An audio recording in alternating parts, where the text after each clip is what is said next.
अब आपको बताएं कि मुदारिस रजिस्ट्रेशन बिल पर सदर ममलिकत के एतराज़ात सामने आ गए हैं। सदर ममलिकत का ये कहना है कि नए बिल की मुख्तलिफ शिकों में मदरसे की तारीफ में तजाद मौजूद है और सोसाइटीज़ रजिस्ट्रेशन एक्ट 1860 के इब्तदाइया में मदरसे का जिक्र मौजूद नहीं है।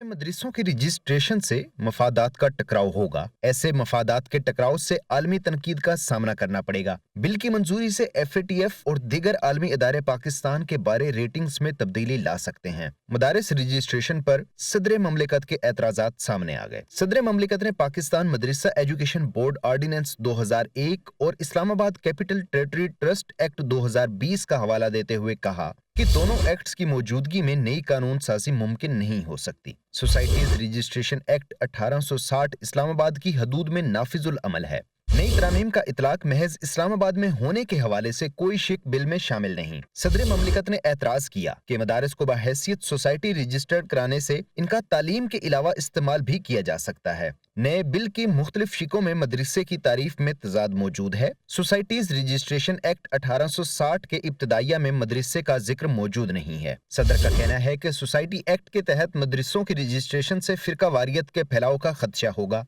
एक ही सोसाइटी में बहुत से मदरसों की तामीर से अमनो अमान की सूरत हाल खराब होने का अंदेशा होगा।